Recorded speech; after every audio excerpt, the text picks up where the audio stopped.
حضرت ابو بکر صدیق رضی اللہ تعالی عنہ آپ نے آپ کو دعوت دی اسلام کی، تو ایک بات یاد رکھیے گا، جب آپ کسی کو نیکی کی دعوت دیتے ہیں، اگر وہ آپ کی دعوت ایکسیپٹ کر لے، قبول کر لے، نیکی کرنے لگ جائے، جتنا ثواب اللہ اسے دے گا اتنا ہی آپ کو بھی ثواب ملے گا۔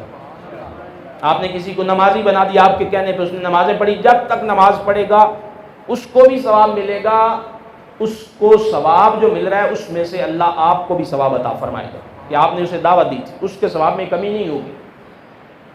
تو سیدنا صدیق اکبر رضی اللہ تعالیٰ عنہ کی دعوت پہ حضرت عثمان غنی رضی اللہ تعالیٰ عنہ جیسا صحابی، جیسا بندہ کلمہ پڑھتا ہے، اب جتنا ثواب عثمان کو ہوتا ہے اس اتنا ہی ثواب اللہ حضرت ابو بکر صدیق کو بھی عطا فرما رہا ہے۔ یہ سیدنا عثمان غنی رضی اللہ تعالیٰ عنہ نے کلمہ پڑھ لیا، آپ یعنی پیدائشی شہزادے تھے، بڑا کاروبار تھا آپ کے والد کا، بڑے ناز و نام میں آپ پلے، آپ پہ بھی ظلم و ستم ہوا، جس طرح بلال پہ ہوا، جس طرح دیگر صحابہ پہ ہوا، عمار بن یاسر پہ ہوا، حضرت سمیہ پہ ہوا۔ حضرت عثمان رضی اللہ تعالیٰ عنہ کے چچا نے آپ کو قید کر دیا جب آپ نے کلمہ پڑھا۔ وہ آپ کو بھوکا بھی رکھتا ہے، پیاسا بھی رکھتا ہے، آگ کی دھونی بھی دیتا ہے، آپ کو تشدد بھی ہو رہا ہے، جبر بھی ہو رہا ہے، مشقت بھی ہو رہی ہے۔ ہم نے بھی کلمہ پڑھا ہے، ان لوگوں نے بھی کلمہ پڑھا تھا، ہمیں مسجد میں آنے کے لیے بھی کوئی نہیں مارتا، نماز کے لیے بھی ہم پہ تشدد نہیں ہوتا، نیکی کے لیے ہم پہ کوئی ظلم اور جبر نہیں ہوتا، اس کے باوجود بھی ہم نیکی نہ کریں تو اسی وجہ سے ہم پیچھے جا رہے ہیں، آگے نہیں جا سکے۔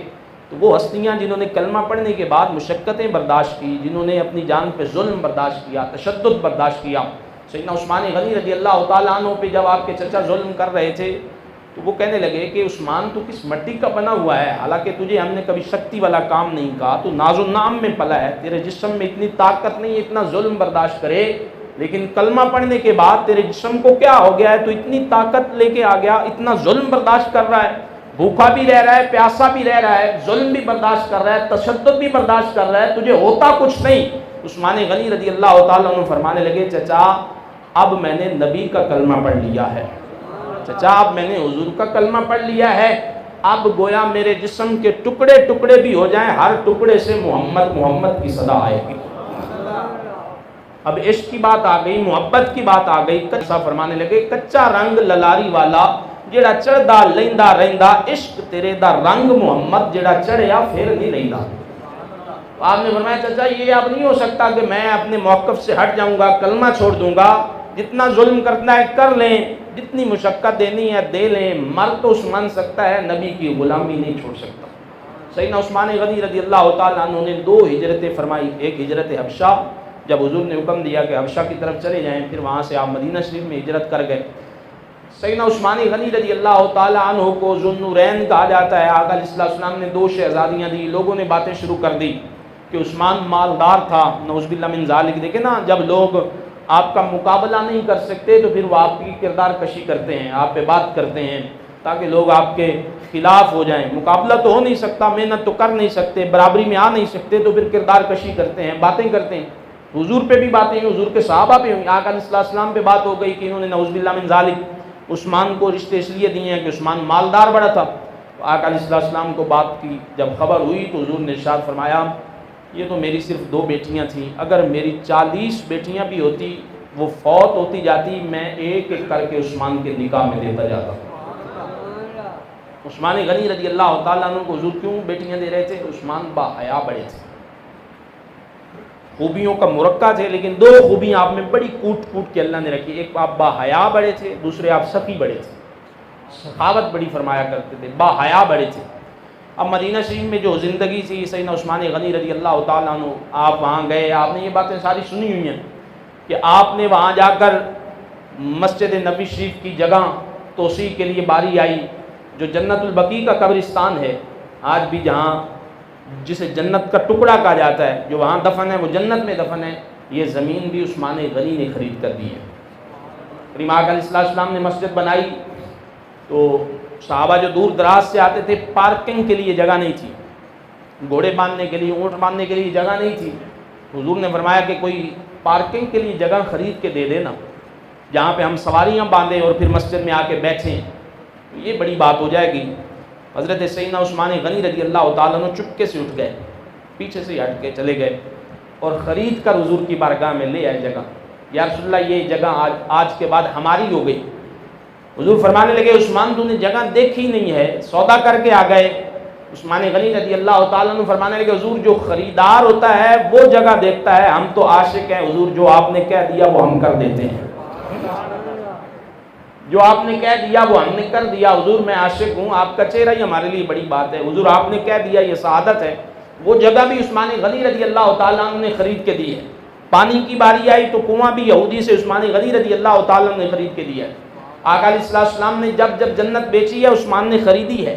سیدنا عثمان غنی رضی اللہ تعالیٰ عنہ کی بڑی شان ہے، بڑا مقام ہے، اللہ وحدہ لا شریک نے آپ کو بڑی عزتوں سے نوازا ہے، لیکن اس کے باوجود بھی آپ کی سیرت پڑھ لیں، آپ کو کہیں بھی یہ نہیں لگے گا کہ کبھی عثمان نے اپنی مرضی سے زندگی گزاری ہو۔ عثمان ہمیشہ اللہ رسول کی مرضی کے مطابق زندگی بسر کرتے تھے۔ خوف خدا اتنا زیادہ تھا، صحابہ فرماتے ہیں جب کبھی جنازہ بھی دیکھتے تو رونے لگ جاتے تھے، جب کبھی جنازہ پڑھتے تو رونے لگ جاتے۔ بیشتر دفعہ ایسے ہوا کہ قبر دیکھتے ہیں تو زاروں قطار روتے ہیں، قبر دیکھ کے قبرستان سے گزر کے روتے ہیں۔ خوف خدا تھا دل میں، جنازوں پہ لوگ بغیر وضو جنازہ پڑھ لیتے ہیں، کہہ لگا رہے ہوتے ہیں، ہمارے اندر خوف خدا نہیں ہے۔ سچی بات ہے، ہمیں اللہ کا ڈر نہیں ہے، ہم نہیں ڈرتے، ہمارا یقین ہی نہیں ہے کہ پتہ نہیں اللہ کی بارگاہ میں جانا بھی ہے کہ نہیں جانا، پتہ نہیں قبر ہے بھی کہ نہیں ہے۔ جس بندے کو یقین ہو جائے، جس کے دل میں خوف خدا ہو جائے، کتنی دفعہ حضور فرما رہے ہیں کہ عثمان تم جنتی ہو، عشرہ مبشرہ بھی ہیں، لیکن اس کے باوجود روتے تھے، بار بار روتے تھے۔ صحابہ فرماتے ہیں ہم نے پوچھا یا عثمان آپ قبر کو دیکھ کے رونے لگ جاتے ہیں، اس کی کیا وجہ ہے؟ سیدنا عثمان غنی رضی اللہ تعالیٰ عنہ فرمانے لگے کہ میں قبر کو دیکھ کے اس لیے روتا ہوں کہ حضور نے فرمایا تھا کہ جس کی قبر یہ پہلی منزل ہے یہ ٹھیک ہو گئی، اللہ اس کا حشر بھی ٹھیک فرما دے گا۔ اس کو دیکھ کے رویا کرو، یہ پہلی منزل ہے، یہاں پہ جو امتحان ہونا ہے وہ پہلا ہے اور اسی پہ اگلا امتحان بھی اسی پہ منحصر ہے۔ یہاں پاس ہو گئے تو آگے بھی پاس ہو جاؤ گے۔ تو قبر کی فکر ہونی چاہیے، قبر کو یاد کرنا چاہیے، خوف خدا میں رونا چاہیے، قبر کے خوف میں رونا چاہیے۔ سیدنا عثمان غنی رضی اللہ تعالیٰ عنہ کا خوف خدا بڑا تھا، راتوں کو اٹھ کے قرآن پڑھتے تھے۔ حضرت عبداللہ بن عمر رضی اللہ تعالیٰ عنہ فرماتے ہیں جتنی رات کو شب داری حضرت عثمان کرتے تھے اور کوئی حضور کا صحابی نہیں کرتا۔ یہاں تک بات موجود ہے کہ پوری رات میں حضرت عثمان غنی رضی اللہ تعالیٰ عنہ مصلی پہ کھڑے ہو کے رب کا پورا قرآن بھی پڑھ جایا کرتے تھے۔ یہ باتیں بھی صحابہ کرام رضوان اللہ تعالی علیہم اجمعین نے کی ہیں، یعنی وہ صرف باتوں کے مسلمان نہیں تھے، وہ کردار کے مسلمان تھے، عمل کے مسلمان تھے۔ وہ اللہ کو راضی کرنے کی اور اللہ پاک کے قرب کی ہر وقت جستجو کرتے تھے، قریب جانے کی کوشش کرتے تھے۔ سیدنا عثمان غنی رضی اللہ تعالیٰ عنہ یہ تقویٰ تھا، اور دوسرا سنت کی پیروی بڑی کرتے تھے، اتباع سنت، یعنی جس طرح آقا علیہ السلام بولتے ہیں کوشش کرتے تھے ایسے ہی بولا جائے، جس طرح حضور کھاتے ہیں اسی طرح کھانے کی کوشش، یہ ہر صحابی کرتے تھے، یہ بھی بہت زیادہ کرتے تھے۔ یہ ہونا چاہیے، ہماری زندگیوں میں ہونا چاہیے، اپنے بچوں کو سکھائیں۔ اصل زندگی یہ ہے جس طرح حضور نے جوتا پہنا ہے ویسے پہنو، حضور جس طرح چلے ہیں ویسے بازار میں چلو، حضور جس طرح بولتے ہیں ویسے بولو، یہ سیکھو، ان پہ عمل کرو۔ جب سنتوں پہ عمل کرو گے اللہ دل روشن کرے گا، چہرہ روشن کرے گا، ثواب بھی ملے گا، مقدر بھی سنورے گا، مستقبل بھی سنورے گا، اولاد سنورے گی، نسل سنورے گی، برکت آئے گی، رحمت آئے گی، گھروں میں سکون آئے گا۔ یہ کرنا چاہیے، ہمیں زندگی ویسے گزارنی چاہیے جس طرح ہمارے آقا گزار کے گئے۔ کریم آقا علیہ السلام کی زندگی کو پڑھیں، آقا علیہ السلام نے بولا کس طرح ہے، حضور مسکرائے کس طرح ہے، حضور چلے کس طرح ہے، حضور نے قمیض کیسے پہنی ہے، حضور نے قمیض اتاری کیسے ہے، حضور نے جوتا کیسے پہنا ہے، جوتا اتارا کیسے ہے، یہ ساری باتیں ہیں۔ آقا علیہ السلام کی اتباع صحابہ بہت زیادہ فرمایا کرتے تھے۔ حضرت عثمان غنی رضی اللہ تعالیٰ عنہ کے بارے میں پڑھ رہا تھا، وضو کرتے ہوئے آپ مسکرائے، وضو کے درمیان جب مسکرائے تو آپ کے جو ساتھ آپ کے غلام کھڑے تھے وہ کہنے لگے عثمان کوئی نیا حکم آ گیا ہے کہ وضو کے درمیان میں مسکرانا ہے؟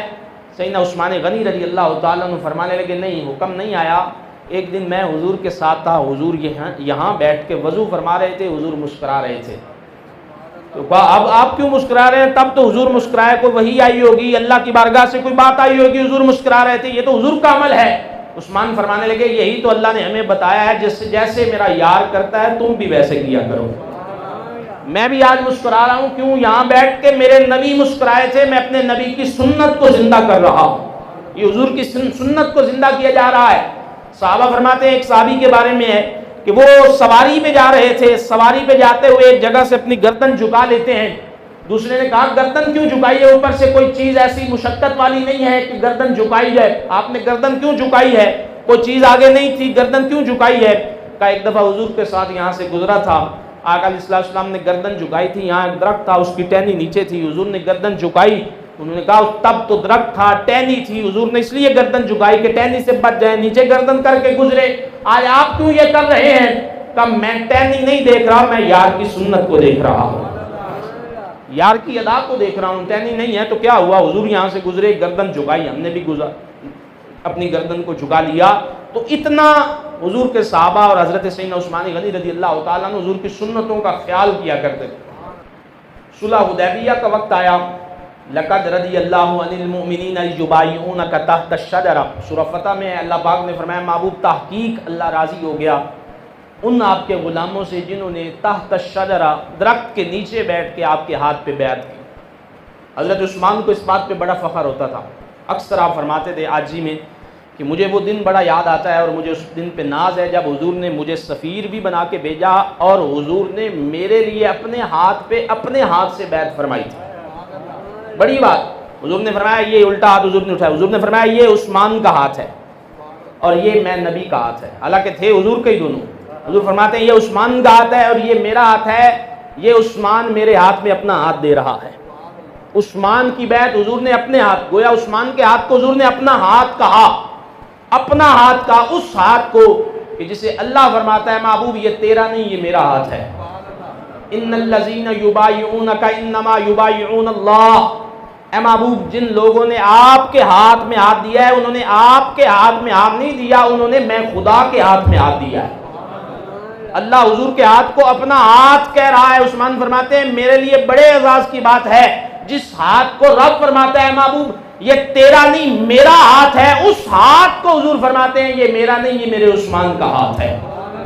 عثمان غنی رضی اللہ تعالیٰ عنہ کو حضور نے سفیر بنا کے بھیجا۔ جب حضور حدیبیہ کے مقام پہ پہنچے، عمرہ کرنے کے لیے حضور تشریف لے کے جا رہے تھے، پتہ چلا حضور کو، حضور کے جاسوس نے بتایا کہ سامنے کفار مکہ، قریش مکہ تلواریں نکال کے بیٹھے ہیں اور وہ جنگ کریں گے آپ کے ساتھ، وہ لڑنا چاہتے ہیں۔